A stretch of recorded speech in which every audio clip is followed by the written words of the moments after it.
ସନ୍ଧ୍ୟା ସମୟରେ ଆପଣ ବ୍ରେକଫାଷ୍ଟ କରିବାକୁ କେତେ ପସନ୍ଦ କରନ୍ତି? ଆଉ ଯଦି ପସନ୍ଦ କରନ୍ତି ତାହେଲେ ଆପଣ କ'ଣ ଖାଇବାକୁ ପସନ୍ଦ କରନ୍ତି?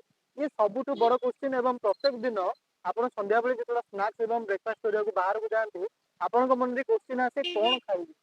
ଆପଣ ଯଦି ଅଥେଣ୍ଟିକେଟ୍ ଏବଂ ଶରୀର ପାଇଁ ଭଲ ଯାହା ଯଦି ଖାଇବାକୁ ଚାହୁଁଛନ୍ତି, ମୁଁ ଏମିତି ଏକ ଜାଗାରେ ଆସିଛି ଯେଉଁ ଜାଗାରେ ଗୋଟେ ପସାରୁଣୀ ପତ୍ର ସୁପ୍ ମିଳେ।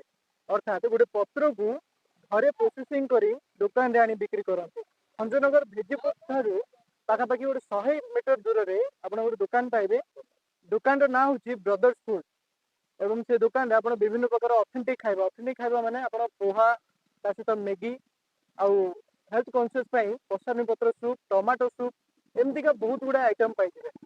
ଦୋକାନ ମାନେ ଆୟୁର୍ବେଦିକ ଫୁଡ୍ ଯାହା ମାନେ ଭେଜ୍ ସୁପ୍ କରାହେଉଛି ପ୍ଲସ୍ ପଚାରୁଣୀ ସୁପ୍ ଆଉ ସେଇଠି ଆମେ ବରାର ଗୁଗୁନିର ଚାଟ୍ କରୁଛୁ ପ୍ଲସ୍ ଏଇ ଯୋଉ ତାୱାଟା ଅଛି ଏଇଠି ଆମେ ପୋହା ବନଉଛୁ। ପଚାରୁଣୀ ସୁପ୍ଟା ଆଜ୍ଞା ଏଇଟା ହେଉଛି ଗୋଟେ ଆୟୁର୍ବେଦିକ ଜିନିଷଟା ଯୋଉଟା କି ଗୋଟେ ପତ୍ର ଆସେ ସେ ପତ୍ରଟାକୁ ବାଟିକି କରାଯାଏ, ଯୋଉଟା କି ଏଇଟା ଆମେ ତ ଏଇଠି କରୁନୁ, ଏଇଟା ଘରେ ବନେଇକି ଆଣୁଛୁ। ଆଇରେ ଯେହେତୁ ପତ୍ରଟାକୁ ବାଟିକି କରାଯାଏ, ତାହିଁରେ ଅଦା ରସୁଣ ପ୍ଲସ୍ ସୋରିଷ ବଟା ଆଉ ପ୍ଲସ୍ ପତ୍ର କଲେକ୍ସନ୍ କରିବାକୁ ପଡୁଛି। ମାନେ ସେ ତ ମାନେ ଏମିତି ଜାଗା ଖୋଜିବାକୁ ପଡୁଛି, ସେ ସ୍ପଟ୍ ଜାଗା ମାନେ ଲଟା ଲଟି ଜାଗା ମିଳିବ ବୁଝିଲେ।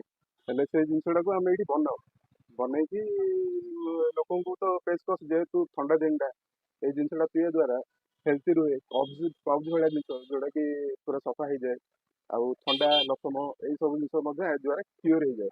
ଯେହେତୁ ଏଇଟା ଗ୍ରୀନ୍ ରହିବ, ପତ୍ରଟା ଯେହେତୁ ବଟା ହେଇକି ଫୁଟେଇଲା ବେଳକୁ ଏଇ ଜିନିଷଟା ଟିକେ କଳା ପଡିଯାଏ।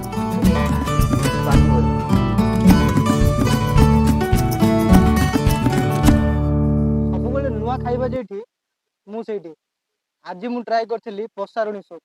ଭଞ୍ଜନଗରରେ ଭେଜିପୁର ଠାରୁ ଅଳ୍ପ କିଛି ବାଟ 100 ମିଟର ଦୂରରେ ଆପଣ ଗୋଟେ ବ୍ରଦର୍ସ ଫୁଡ୍ ନାମକ ଦୋକାନ ପାଇବେ। ଦି ଭାଇ ଏଠି ଦୋକାନ ଚଲାଉଛନ୍ତି।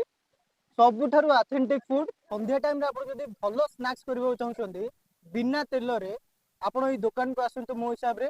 ଆଉ ପସାରୁଣୀ ସୁପ୍ ନିଶ୍ଚୟ ଟ୍ରାଏ କରନ୍ତୁ। ପସାରୁଣୀ ସୁପ୍ର ଗୋଟେ ଭଲ କଥା ହେଲା, ଆପଣଙ୍କୁ ଯଦି ଥଣ୍ଡା ହୋଇଛି, କାଶ ହୋଇଛି, ଏହି ଦେଖିପାରୁଥିବେ ଏଇଟା ଗୋଟେ କଳା ପ୍ରକାରର, ମାନେ ୟାର ସୁପ୍ଟା ଆପଣ ଧଳା ଦେଖିଥିବେ କି ୟାର ଟିକେ କ'ଣ କହିଲେ ଭିତରେ ଆପଣ ବହୁତ ଗୁଡ଼ାଏ ଛୋଟ ଛୋଟ ଦାନା ପାଇବେ, ବୁଝିଲେ ନା। ମାନେ ପାଟିକୁ ସୁଆଦିଆ ଲାଗିବା ପାଇଁ କର୍ଣ୍ଣଫ୍ଲାୱାର ମିଶାବେ, କିନ୍ତୁ ଏଇଟା ସବୁଠାରୁ ଅଥେଣ୍ଟିକ୍ ସୁପ୍ ମୋ ହିସାବରେ। ଆକୁ ମାନେ ପ୍ରୋସେସିଂ ଯାହା ପଚାରୁଥିଲି, ଘରେ ଗୋଟେ ପତ୍ର ଆସେ ପସାରୁଣୀ ନାମରେ, ସେ ପତ୍ରକୁ ଏମାନେ ବାଟିକି ୟାର ସୁପ୍ ବନାନ୍ତି, ଯୋଉଟା ଦେହ ପାଇଁ ସବୁଠୁ ଭଲ।